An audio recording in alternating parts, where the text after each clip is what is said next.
A lot happening around the 49ers right now. Almost feels busier than at any point of the regular season. They're wrapping up a very disappointing one. The year of Dre Greenlaw. Because Dre right now is in a news cycle. Those of you who missed it, there were social media posts of a going away party. Dre Greenlaw, Fred Warner, Sydney Warner posted this, saying that Dre Greenlaw and his family would be taken away by free agency. And then there is visual evidence of the party for number 57. Anyway, there obviously is a lot of emotion at the moment. Dre Greenlaw is at the top of the 49ers news cycle. And it reminded me that Dre Greenlaw was at the top of the 49ers news cycle to begin this entire journey. Because I think that if we look back on the 2024 season, we have to start with the Super Bowl 58, at the beginning of the 2024 calendar year. So my largest article ever for the San Francisco Standard is now up. It's linked in the description. It is a documentation of the 10 moments that put the 49ers into the position that they're in right now. And the first moment happened in the second quarter with about 9 minutes left on the game clock. Dre Greenlaw, following a punt, was ready to run back out onto the field with his 49ers teammates. But on his first stride, he ruptured his left Achilles. Everything that has happened since then has been colored by the negativity of that one moment, the shocking negativity of that one moment. You can look at the 49ers Super Bowl loss and you could point to Dre Greenlaw's Achilles tear as a probable reason for it. The Kansas City Chiefs had yet to score a point at the time that this injury happened. After that, they really picked on the 49ers backup linebackers, and they obviously won by the narrowest of margins in overtime. And then you could look at so many of the 49ers struggles throughout the course of the 2024 season and link them back to the absence of Dre Greenlaw. Perhaps best encapsulated and best illustrated by the fact that his direct replacement, Devondre Campbell, literally quit on the team just as they were about to be eliminated against the Los Angeles Rams. But while they were still fighting and still had a chance to stay in the playoff battle. So all of this, it's been nearly 12 months now. The Super Bowl happened in February. So we can say the past 11 months have been bookended by discussions of Dre Greenlaw, the heartbeat of this 49ers defense for so many years. I mean, they just had the Week 18 game between the Lions and the Vikings where the stakes were number 1 seed for the team that won, a number 5 seed for the team that lost. And anytime I hear those stakes in the final week of the regular season, I immediately think of Week 17 of the 2019 season, the final NFL game of the decade up in Seattle, where the difference was this wide. And the 49ers earned that number 1 seed, and they earned it because of the man up on the screen, Dre Greenlaw. That's when I think he first truly established himself as a household name. I know he had the interception against Seattle in the overtime loss, long return that probably should have set up a win for the 49ers in week 10 of that season. I know that happened earlier for the 49ers, but when he stonewalled Jacob Hollister at the goal line in the NFL's final game of the 2010s decade and sent the 49ers to the 1 seed, which turned into a Super Bowl berth, his legacy as a 49er was well on its way to being solidified. And we've only seen really good football from Dre Greenlaw since then. He was flying around in the Super Bowl before he got hurt. I think that's one of the biggest aspects of that tragedy is that, do you remember the first couple Kansas City possessions? Dre Greenlaw was everywhere, multiple tackles, flying from sideline to sideline, playing with his hair on fire, and then he ruptures Achilles, is running out onto the field. There's speculation that it might have been an overcompensation thing because it was the right Achilles that had been listed on the injury report in the weeks leading up to the Super Bowl. So maybe the left one took a little too much of a burden, and that's what caused it to snap during that big game. There's also some speculation that the soft field that the 49ers were practicing on in the week leading up to the Super Bowl might have contributed to the injury, although I don't think that will ever be possible to be proven. But it derailed the 49ers in the Super Bowl, and then the injury continued to hurt them into the 2024 season. He played only 34 snaps in this year, but those 34 snaps and the way that that run ended this season was so illustrative of the 49ers' struggles to find momentum, to take something good and extend it into something great.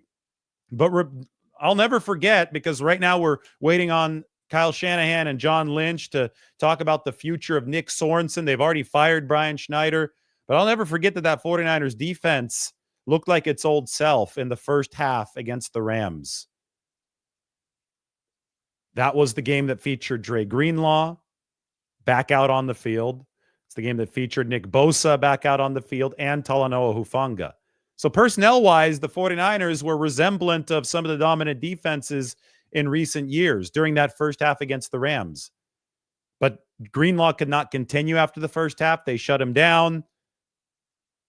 Obvious reasons. It was 305 days after he tore his Achilles. He was flying around in that first half. He made the 49ers' first tackle of the game. And then he played only 4 snaps the next week against the Miami Dolphins before it started barking again, and they sat him down for the entire season. So 34 snaps this year. They were all quality snaps for Dre Greenlaw, but it wasn't any more than that.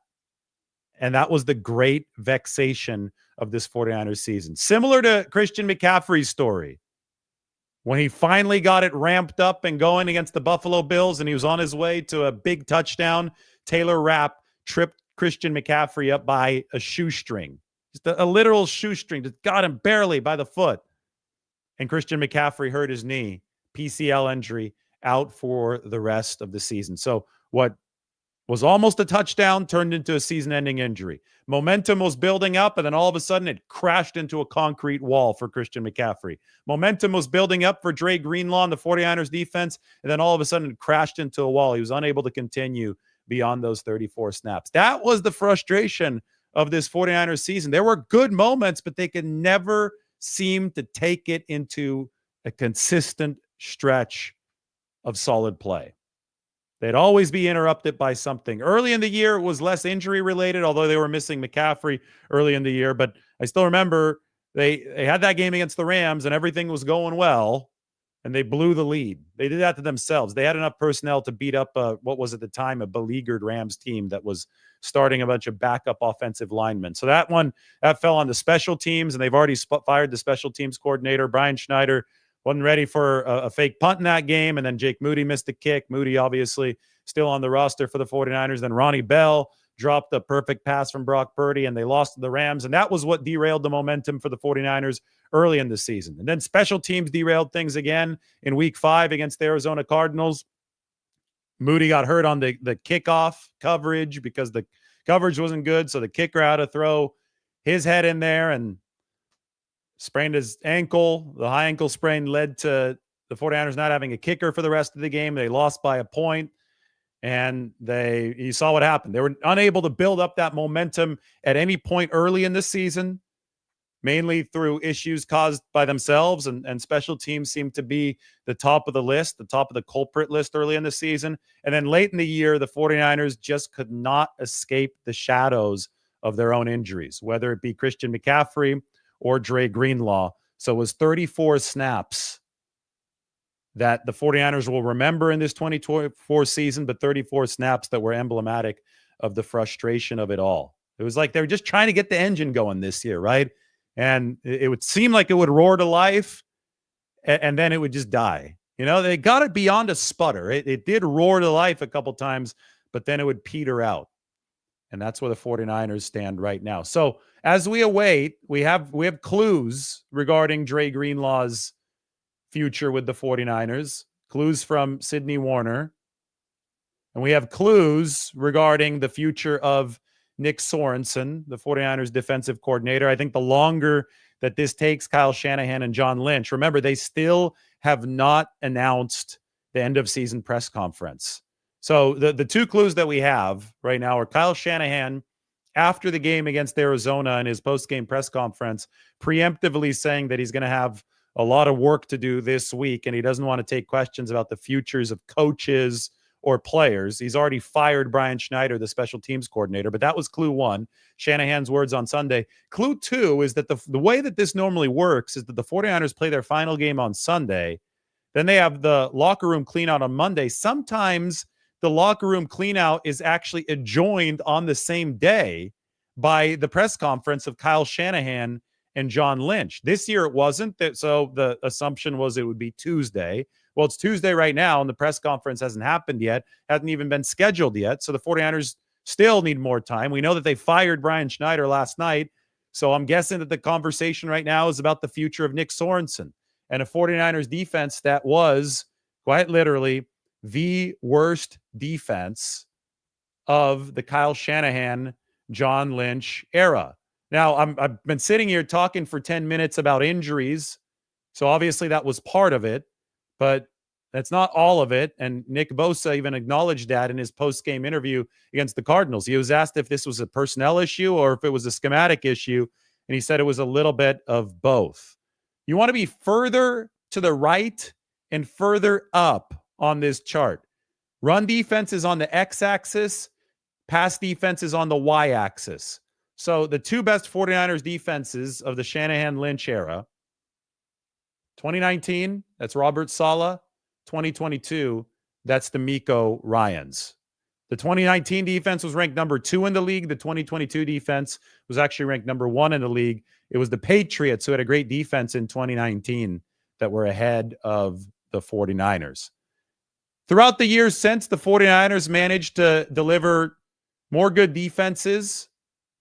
They were always good against the run until the final 2 years. I think that's something that's really notable from this chart. Every single defense up until 2023 and 2024 resided on the right side of this graph, which means an above average defense against the run. 2020 was a great year for Robert Saleh. That's what earned him that New York Jets coaching job, because the 49ers had so many injuries, yet he maintained a really good run defense. It was just a slightly above average pass defense, but it was a solid unit. 2021 was D'Amico Ryans' first year. Maintained a really good run defense, especially after they made a move up front with Eric Armstead moving inside. And the pass defense, they didn't have good cornerbacks. So this is why they signed Charvarius Ward, because they're right here. They're below average in pass defense. So they signed Charvarius Ward to improve the pass defense. And that made a big, big impact. Moved the 49ers up here back to number 1 in 2022. 2017 and 2018 we can throw out because the 49ers were still not where they needed to be talent-wise. But I will say that even if they were still talent deficient, they were still at an above-average run defense, which is a foundational thing for any defense. Stop the run and have some fun. The big indictment of both Steve Wilks and Nick Sorensen has been the 49ers below average run defense. The EPA per rush allowed has been bad. Number 29 this season under Nick Sorensen. So even with injuries, the 49ers showed with Robert Saleh in 2020 that even if there are a lot of injuries, they lost Nick Bosa that year, you can still maintain a solid run defense. You have to still maintain a solid run defense, or else everything will crumble, as it did here over the last 3 games of 2024. So that's where San Francisco is right now. So as we can frame everything that's happened this season around the Dre Greenlaw saga, we should probably take a look at the full extent of the year. Here's the article. What a photo, by the way. Michael Owens of Getty Images took that photo. I could see the credit down there. That is the moment where the straw broke the camel's back for the 49ers. I mean, there was stuff that was piling on, accumulating over the course of the year. And I cover it all in this article. I cover the 10 precise moments when the 49ers season fell apart. But that 10th moment was when Brock Purdy, despite his struggles in a wet game against the Rams, where the defense did show up, but the defense did drop a couple potential Matthew Stafford interceptions. But Brock Purdy willed his way through, moved the 49ers down the field, And in a week that saw Deebo Samuel complaining about his lack of touches through a dot, a perfect pass to Deebo Samuel, who was on his way into the end zone, but as you can see right here, who dropped the football, essentially sealing the 49ers' fate. With all those dropped interceptions in the first half and combined with the offensive ineptitude of that game, the 49ers, their chances of winning plummeted when Deebo Samuel dropped that ball. The defense was eventually going to crack down the stretch through no fault of their own, and they did. And then the defense completely fell off a cliff after San Francisco was eliminated over the final 3 weeks. But again, I think everything goes back to February 11th, 2024. And if you want to read along, head over into the description of this article. If you're on Twitter, go to YouTube, hit subscribe there and head into the description, and you can click on the link and sign up for the San Francisco Standard. This is the most in-depth coverage that you're going to get of the 49ers, and I'm going to pair it, and I have been pairing it with all my videos. But anyway, we started on February 11th, 2024. We continue to February 13th. That's 2 days later. Brandon Ayuk, tears in the locker room. It was a bizarre moment because surrounding the incident at Brandon Ayuk's locker, and I don't fault him for that. That was emotion on display. But surrounding that moment, there were a couple social media posts, very cryptic social media posts from Brandon Ayuk's family, his girlfriend at the time, now his fiance, that indicated that he might have been at Levi's Stadium for the last time as a 49er.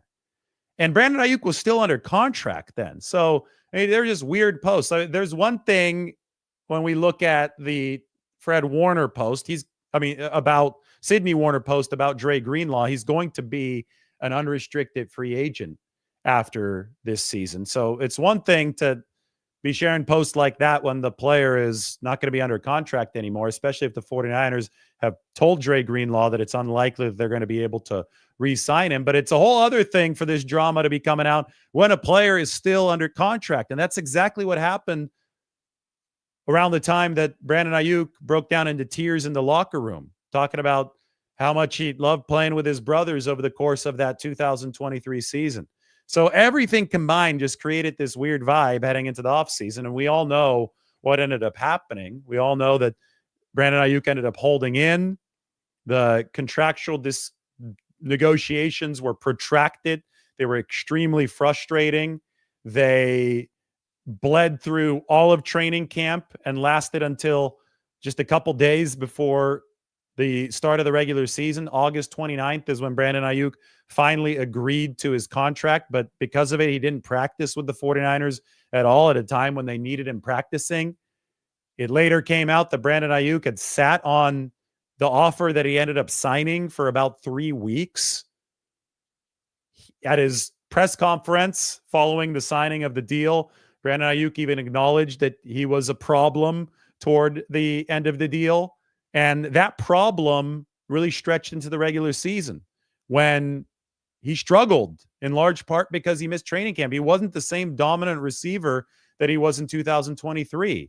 And coupled with the fact that the 49ers, and I'm going to scroll down, we're going to get to the tragedy portion of the season in a second, but coupled with the fact that they got this ominous surprise with Christian McCaffrey's Achilles 90 minutes before the start of the regular season on September 9th, the 49ers offense was limping entering this 2024 season. The number one offense in the league suddenly didn't have Brandon Ayuk at full capacity because he wouldn't practice over the course of the offseason, and he sat on a $30 million contract offer for 3 weeks.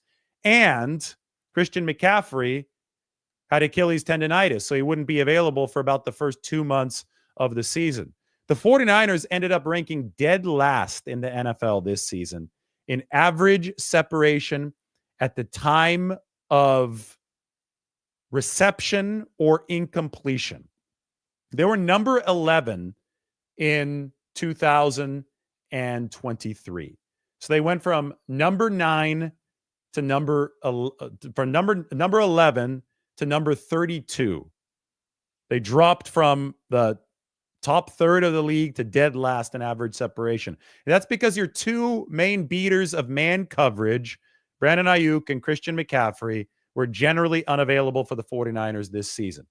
We obviously know about Brandon Ayuk's ending in this season, his most miserable half hour. This drop against the Chiefs, which I think was representative of his poor play over the start of the season, but then he tore his ACL and MCL about 30 minutes later, and that was that. The 49ers would never have Ayuk and McCaffrey on the field at the same time this year. So what they got from Ayuk and McCaffrey, and we'll get more into the CMC stuff in a little bit, because just like the Dre Greenlaw incident that I spoke of, it was very frustrating from a start and stop injury perspective. 49ers were never able to get all of those pieces together. On top of all that, and much more seriously on all that, this was a season of off-field tragedy for the 49ers. There was also an off-field miracle, and it happened here. You see the scene of the shooting in downtown San Francisco, right near Geary and Grant, about a block away from Union Square. Ricky Pearsall was shopping for luggage, a rookie shopping for luggage after attending a card show, signing at a card show at the Cow Palace, which is just south of the border between San Francisco and Daly City near Candlestick Park. So he went up downtown and he was shopping. There was an armed robbery attempt, and a juvenile, during a struggle, shot Ricky Pearsall through the chest. Miraculously, Ricky Pearsall survived. Even more miraculously, I mean, every part of this story, the aftermath of the shooting, is unbelievably fortunate, and I think needs to be viewed as one of the best stories in the NFL this season, because it was. Ricky Pearsall was able to return to an NFL field as a rookie, and not only do that, but also deliver a 141-yard game. He was the 49ers' leading receiver over the final 2 weeks of this regular season. But the emotional toll that this took on the 49ers, following, like 2 days after they had just exhaled from the Brandon Ayuk contract nightmare. I mean, that lasted from February, from the tearful post-Super Bowl press conference, all the way until August 29th. So everybody had just exhaled from that. They were getting ready to start the regular season. 49ers were gearing up for the New York Jets, who are coming into town on September 9th. And on August 31st, Ricky Pearsall got shot. And all of a sudden, you have to put football thoughts on pause, because life is a whole lot more important than a game. And to say that this strained the 49ers would be an understatement. This was something that I think everybody will remember where they were when that happened. And everybody will remember the worry and the concern, the fear that went through their minds over the hour before any new information came to light. Nobody was sure if Ricky Pearsall was okay or not. All we heard is that he had gotten shot and potentially shot in the chest, right? It's making phone calls. I was actually on the road at the time that happened. So you're making phone calls left and right, trying to figure out some more details. And then, finally, at long last, good news came through. But I mean, it was a harrowing experience. And in a way, it was coupled and connected with some of the other tragedy that the 49ers would go through over the course of that regular season. You had, and this also stretched back to 2000, to the early 2024, to before the Super Bowl. Chris Furster, the offensive line coach, his wife, Michelle, passed away from ovarian cancer a week before the Super Bowl. Charvarius Ward's 23-month-old daughter, Amani Joy, passed away in October. Charvarius Ward yesterday talked about the PTSD that he still has after that incident just a couple months ago, and how his girlfriend Monique doesn't even want to be in the Bay Area anymore. He's going to be a free agent this offseason, but that was harrowing stuff to listen to from Charvarius Ward. And then Trent Williams and his wife announced the deaths of their twins, one during pregnancy and one stillborn. That happened in early December. So between the Pearsall shooting, the tragedies of the Furster family, Charvarius Ward family, and the Trent Williams family.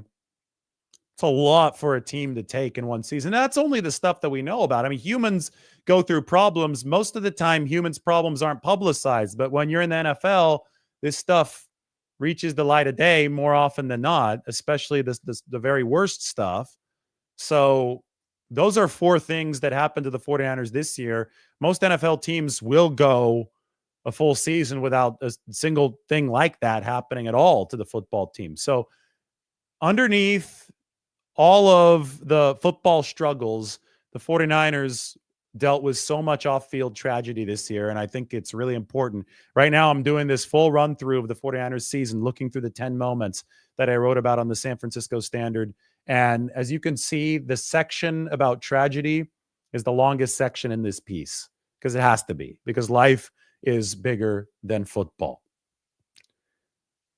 As the regular season started, the 49ers obviously did get that win against the Jets when Aaron Rodgers and company came in on Monday night. Robert Saleh was still the head coach of the Jets then. They looked good doing it. 49ers played a solid game. I think Jake Moody made 6 field goals in that football game. But maybe that was also a precursor of trouble because they didn't have Christian McCaffrey. He was the surprise inactive 90 minutes before that game. The 49ers saw the first taste of true red zone struggles, which would dog them for the entire season. They were bad offensively in the red zone, and they were bad defensively in the red zone. So despite looking really good yardage-wise, and San Francisco yardage-wise finished in the top 5 offensively this year, that was never a problem. But despite that, they did not dominate this game on the scoreboard the way that they could have. This could have been a 30-point win over the Jets based on the efficiency statistics. Instead, it was a game where they kicked 6 field goals and definitely missed Christian McCaffrey and his impact spacing out the pass game. Brandon Ayuk dropped what should have been a touchdown pass in that game. That was foreshadowing of an even more damaging drop that would happen later against the Kansas City Chiefs that I'll get to again here in a few moments. They lost to the Vikings, but that was a 23-17 loss in week 2. That wasn't a bad loss for the 49ers. We see that the Vikings are a really good football team. They finished this season 14-3. They'll be headed to the postseason. So the 49ers were 1-1 when they headed into LA in week 3. And this game against the Los Angeles Rams was the first true indicator that this season was going to be a real slog for the 49ers. The first true on-field indicator. I should put that there because obviously we had already covered the Pearsall situation that happened before then. The Ayuk situation happened before then. But I think there was still hope for the 49ers that they could just shake off some of the accompanying rust. And they could put together a win streak early in the season, build some momentum. They were good enough to, I think, sustain themselves throughout the Christian McCaffrey injury. That was proven. They were still in contention when he returned. But the plan of ease or the hope for ease throughout this whole process was obliterated by this loss to the Rams in week 3. The 49ers ended up blowing 3 NFC West leads in the fourth quarter this year. Week 3 against the Rams. Week 5 against the Arizona Cardinals, the game where Jake Moody got hurt. And then against the Seattle Seahawks a couple weeks after the bye. And we'll get to that in a little bit. But long story short is that the 49ers ended up going 1-5 against the NFC West. Their only intra-division win was at Seattle. Ironic, because that's where the 49ers used to struggle to win. So for some reason, they don't have that much trouble winning in Seattle anymore. But they went 1-5 against the division that they dominated in the very recent past. In 2023, 49ers went 5-1 against the NFC West, and their only loss came in a game that they were playing backups. They were resting guys. That was week 18 of the 2023 season. In 2022, they'd gone 6-0 against the NFC West. So the 49ers were a combined 11-1 against the division a year before they went 1-5 against the division. And part of that 1-5 record, a large part of that 1-5 record, or 3 blown fourth quarter leads, starting with the week 3 game against the Rams. So Jake Moody made 13 of his first 14 kicks on the season. He was looking really good before the high ankle sprain, with the exception of one miss against LA. And that miss left the door open for the Rams. They tied the game, and then Ronnie Bell, Jake Moody's teammate from the University of Michigan, both of those guys played for Jim Harbaugh at the University of Michigan. Ronnie Bell dropped the perfect pass from Brock Purdy. That was, I think, a second down pass, second and long for the 49ers, that would have set up a chance for Moody redemption. And the 49ers ended up losing to the Rams at the final gun. The week or 2 weeks later, after a win against the Patriots, but the win against the Patriots was also damaging because Fred Warner broke his ankle in that game. And Warner had been playing at a defensive player of the year level. Obviously, things tumbled after that. The week after Warner broke his ankle, Jake Moody suffered a high ankle sprain. And Brian Schneider has now been fired. He was fired because the 49ers special teams was the very worst unit in the league. This was a disastrous ramification of the 49ers struggles in kick coverage. Moody kicked it 1 yard deep into the end zone. DJ Dallas took it out. Because the 49ers were not able to tackle DJ Dallas on the first level, he got through the first level, Jake Moody had to step up and tackle him. And kickers, as we know, much more involved now, given the new kickoff rules in the NFL. So this really came back to bite the 49ers. That's an ugly picture there because you could see Moody's ankle twisting, bending out of shape underneath him. This injury not only hurt the 49ers in this game, kind of like the Dre Greenlaw injury hurt them in the Super Bowl, but it also had massive ramifications over a larger stretch. 49ers kicked fine with Matthew Wright and Anders Carlson, the two fill-ins for Jake Moody. What wasn't fine was how Jake Moody kicked after his return from the injury. On the season, Jake Moody, well, let's start with before the injury, 93%. After the injury, Jake Moody made only about 55% of his kicks. So on the season, I think he probably was under 70%, or at most 70%. I think under 70% for the entire year, although I think it's smarter to split it up into two. That number is not good enough. And that number led to many other 49ers struggles over the course of the year. Schneider was involved in the scouting of Jake Moody and in the decision to draft him. He worked Jake Moody out with a high-stress workout before the 2023 draft. So I do wonder, depending on who the 49ers bring in as their next special teams coordinator, is that going to make a change at kicker more likely?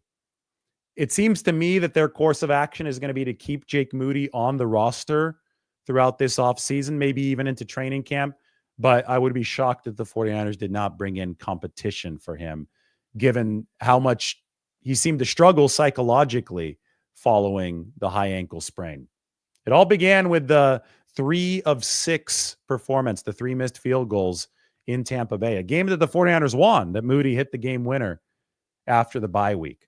So then after that, the 49ers won the game against Seattle in between this October 6th game and the October 20th game against the Kansas City Chiefs. But that Chiefs game, remember leading up into it, people were talking about, well, if the 49ers want to get over the hump, they're going to have to find a way to actually beat the Chiefs. A good confidence builder can come here in the regular season. And they had a good shot to do it. They had the Chiefs at home until they didn't have a good shot to do it because so many things went wrong. Deebo Samuel woke up sick, ended up being checked into the hospital later that night with pneumonia, so he hardly played. Brandon Ayuk tore his MCL and his ACL in that game, so obviously he wasn't available down the stretch. Juwan Jennings hurt his hip the week prior against the Seattle Seahawks, so he wasn't available. McCaffrey already on injured reserve. That game against Kansas City saw the 49ers have only one of their top 5 eligible receivers, and that was George Kittle. So it was no surprise that the 49ers were unable to muster consistent offense against the Steve Spagnuolo defense, and they lost to the Chiefs again. Still, after a really, really nice win against the Tampa Bay Buccaneers, which should go down as the 49ers' best win of the season based on where Tampa Bay is at, 49ers had a chance to get back on track as long as they could beat the Seattle Seahawks on November 17th. They were shutting Seattle down all the way up until Nick Bosa injured his other half of the oblique. Bosa had already been playing through injury. And now I see all these people saying, well, Bosa wasn't explosive this year. Bosa was playing only with power. Yes, he was playing with a hurt midsection. It's going to be hard to be as explosive. He was playing through this injury for a long time. And then he, in a way, aggravated it. In a way, he was trying to compensate for the other side. And he got hurt even more severely against the Seahawks on a sack. Talk about this. Christian McCaffrey hurt on a would-be touchdown, but he got tripped up. But it was on a big run. Nick Bosa hurt on an actual sack. Dre Greenlaw played really well, didn't technically get hurt, but just wasn't able to continue playing. So this was all good football followed by an abrupt stop forced by injuries. That was the 49ers season in a nutshell. Bosa's injury, again, very representative of the frustration that the 49ers faced all year. Seattle had done nothing offensively against the 49ers until Bosa got hurt. And then Geno Smith went crazy. And that dealt the 49ers a massive, massive blow. That leads to the next moment on December 1st. Remember the snow game in Buffalo, the game of inches. Christian McCaffrey finally rediscovered his form, and then he hurt his knee. Was unrelated to the Achilles. It wasn't because he was overworked by Kyle Shanahan, but it was because the 49ers were extremely unlucky. Taylor Rapp got Christian McCaffrey by a shoestring, and he fell and he slammed his knee on the turf. Led us to Debo's drop, the final straw for the 49ers. The same game, the same half as Devondre Campbell when he quit on his team. But Debo Samuel, he wasn't quitting on the team, just couldn't haul in a pass. And the rest was history. When we talk about the rest being history, the 49ers just collapsed over the final 3 games defensively. And that's why we're sitting here right now talking about Nick Sorensen, waiting to see the 49ers' decision on him. They've already fired Brian Schneider. And we're also wondering about the future of Dre Greenlaw.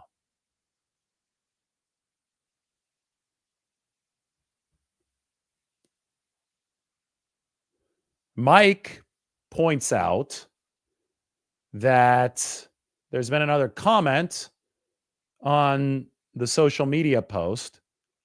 Dre Greenlaw's fiance commented, and she's commenting in Sydney Warner's direction. She says, Sydney, feeling all the emotions all over again. So thankful for the family we've built here and praying so hard we'll be back. Love you forever, my girl. So here's how I read this. Maybe I could get this up on the screen. But the main line here is praying so hard we'll be back. I read this as Dre Greenlaw had an exit interview with the 49ers. And the message coming out of that interview might have been that it's going to be hard for San Francisco to compensate Dre Greenlaw for what they think he's going to get on the open market, because he did show really impressive explosiveness coming out of the Achilles tear just 305 days later against the Rams. Even if he wasn't able to finish the season, he did show that he could still move, and that's the main thing to be able to showcase in the NFL. So coming out of the exit interview, if it seemed unlikely the 49ers would be able to retain Dre Greenlaw, there obviously was a lot of emotion surrounding this. There was the goodbye party. A lot of players leave for the offseason anyway and live elsewhere, so you have to get your goodbyes in right now. But that doesn't mean that there is absolute certainty with what's going to happen here. In fact, after the 2020 season, the 49ers thought they were going to lose DJ Jones. They thought their big defensive tackle had for sure priced himself out of possibility of staying with the 49ers. But the salary cap dropped. Teams didn't have as much to spend, and the 49ers ended up bringing DJ Jones back on a 1-year prove-it deal. And they said, we're blessed. We're able to have DJ Jones back for a year that we didn't expect. I think that there is still a lot of uncertainty with Dre Greenlaw because of all the variables at play. Yes, he was explosive, but he also only played 34 snaps. So you have to figure out, where exactly is he going to be dependability wise moving forward? Because an Achilles is tough to come back from.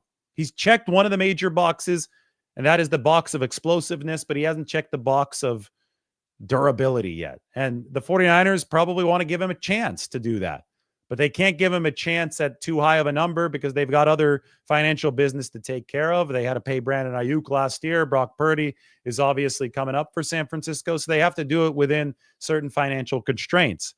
The rest of the league, knowing that Dre Greenlaw is about to be a free agent, sees similar dynamics. And we're about to find out where the appraised value of a Dre Greenlaw contract offer is from not only the 49ers, but maybe the rest of the league if this does get all the way to free agency. But it does sound like there is a personal preference from the Greenlaw family, this according to his fiance, who's saying they're praying so hard that we'll be back. There is a preference to stay with the 49ers. But this is a business, and you have to do what is right for your family. And if the 49ers offer is much lower than an offer elsewhere, that's just how it works. You very rarely take the lower offer in the National Football League. Now, I could see the case of a lower offer coming from the 49ers that Dre Greenlaw accepts because it's not that much lower, and it sets him up to sign a very big contract the following season. So a one-year prove-it deal of sorts, but one where the 49ers are able to meet Greenlaw at least halfway or more halfway, that satisfies him financially so he can do the right thing for his family, play out 2024, and then sign a big deal elsewhere. I don't know exactly what the 49ers financial wherewithal is because there's a lot of moving pieces. We haven't even talked to Kyle Shanahan or John Lynch yet, and I don't know where other teams would be, but that's all going to form the market here. And it's a lot different than the Brandon Ayuk situation last season because Greenlaw is no longer under contract after this year. The 49ers have made 4 signings to reserve future contracts. So I could end with this news. They have brought back Isaac Alarcon, who was their international exception player, the successor to Alfredo Gutierrez. They have re-signed Russell Gage, the veteran wide receiver, who was on the practice squad for the 49ers this past year. They have signed Isaiah Hodgins. That is a new receiver drafted by the Bills in the 6th round of 2020. He's actually from Oakley, not too far from, you could even say Oakley's in the Bay Area, way far back in the East Bay, more Delta, near Stockton, right? Oakley and Stockton are close together. So Isaiah Hodgins, wide receiver, 6'3", taller wide receiver, maybe the tallest wide receiver the 49ers have on the roster. And they've also signed Jalen McKenzie, undrafted free agent, tackle, 6'5", 315 pounds. He was first with the Tennessee Titans in 2022 and then with the Seahawks and the Raiders in 2022, 2023, and 2024. Most recently on the New York Giants practice squad. So Alarcon, Gage, Hodgins, and McKenzie, we can go ahead and put the roster up right now and fill it in while I'm here. Let's get some of these names ready.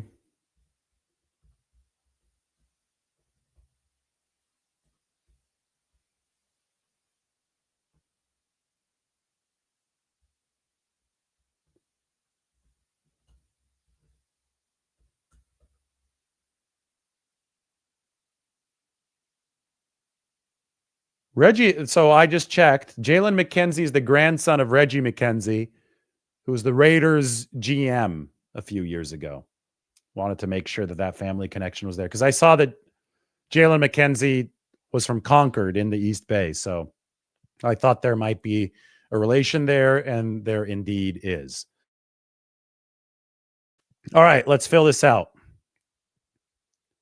Isaac Alarcon, He's not going to, I think he'll count against the 90-man roster, but I have to check those rules. He definitely, if they keep him as the international exception player over the course of the actual season, he does not count against the 53-man roster or the practice squad. So we'll put Isaac Alarcón in at this open right tackle depth spot. He stays with the 49ers. Then we will move on to Russell Gage, receiver. We'll put him as one of the 3 wide receivers on the right side of the projection line. Then we will move, that got big really fast. We will move to Isaiah Hodgins, the tall wide receiver. We'll go ahead and put him over here. Remember, everything on the left side of the dividing line, that's a projection to make the 53-man roster. So as I see more over the offseason, I'll populate more of the 53. Right now, I've got 39 of 53 spots taken, 58 total players signed for the 49ers. And then Reggie McKenzie's grandson, Jalen McKenzie, another offensive tackle. We can put him over here in one of our final depth tackle spots. So the 49ers roster, as I sign off from this update and this recap of the entire 2024 season, is at 59 players. They've got 31 spots still open. While you're here, go and check out the article up on the San Francisco Standard. Look at that photo. You get humbled quick. The 10 precise moments the 49ers season fell apart. Went through all of them up on the Standard. Link is in the description. Go check it out. Go sign up. And stay tuned for many more updates. Hopefully this put a bow on the 2024 season that people have been looking for. This should bring you closure. We went through all 10 moments, and now we're ready to look forward. And I'm just ready for Kyle Shanahan and John Lynch to announce when they're going to talk about this 2024 season so we all can move forward and know exactly what the 49ers will be working with. Everybody, thanks and take care.